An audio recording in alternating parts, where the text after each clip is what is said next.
students. Today we are going to start our new topic, which is electromagnetic induction.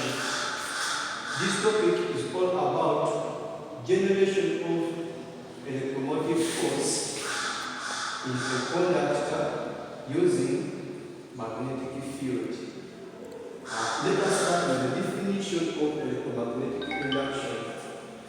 Electromagnetic induction is the process by which an EMF is generated in the circuit when the magnetic flux linking it changes. We are having a new term, electromagnetic flux. Let us first define what it means. Magnetic flux. Magnetic flux is the product of magnetic field in magnetic field density and the projection area known of the magnetic field. Previously, before we come to this topic, we had defined the magnetic field intensity and the projection area. I think you know well those terms. Now, let me try to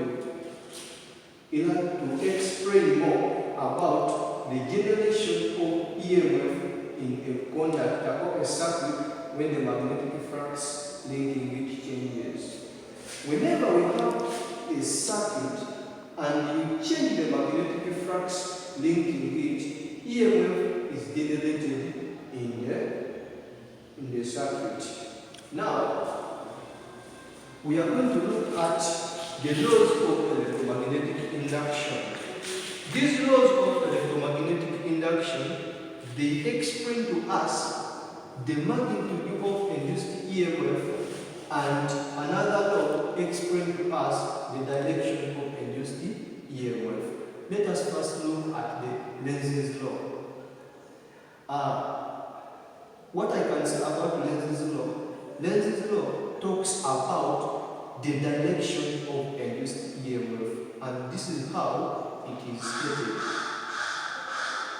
The induced EMF acts in a direction as to oppose the change in magnetic flux causing it.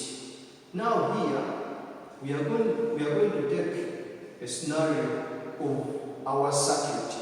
If you have our circuit and you try to change the magnetic flux linking it, now the EMF which is induced in the conductor will always be in a direction which opposes the change in magnetic flux causing it.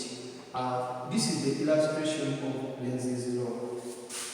Now, this is our coil. This is a galvanometer. The purpose of this galvanometer is to note the change in the current within the conductor. This bar magnet is going to serve as the source of magnetic field.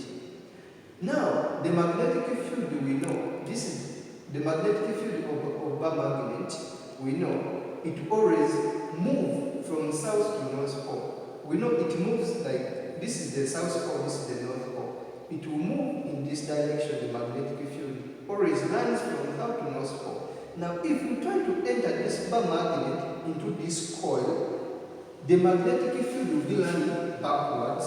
Now, the EMF which will be induced in this circuit will always be in the direction that opposes the flow of magnetic field. The EMF which will be induced in this circuit will oppose the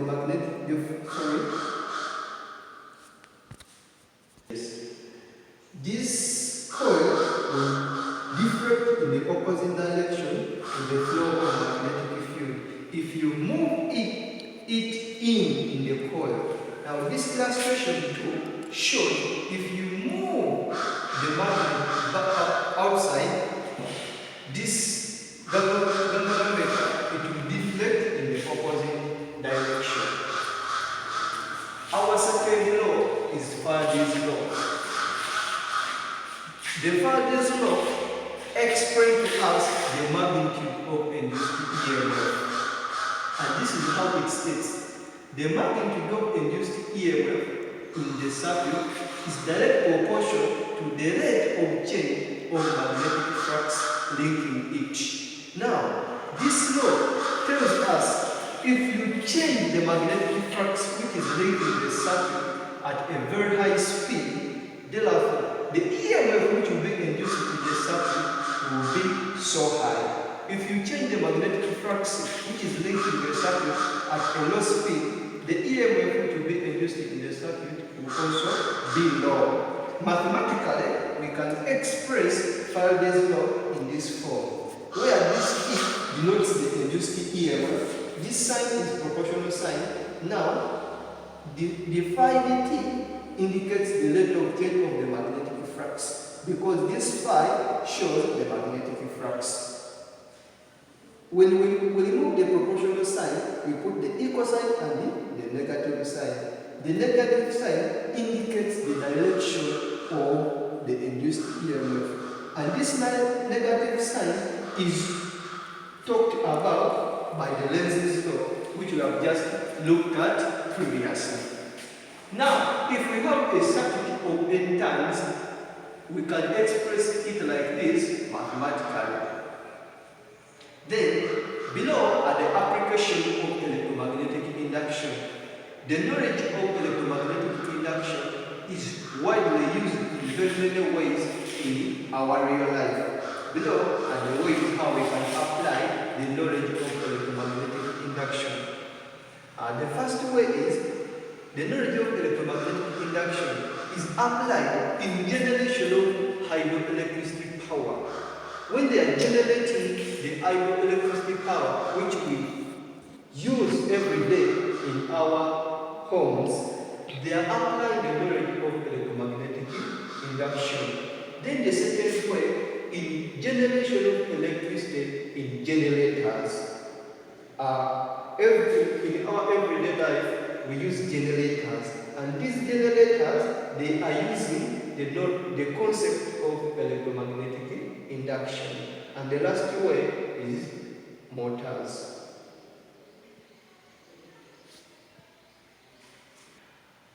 In our next lesson, we shall look into details about the application of electromagnetic induction.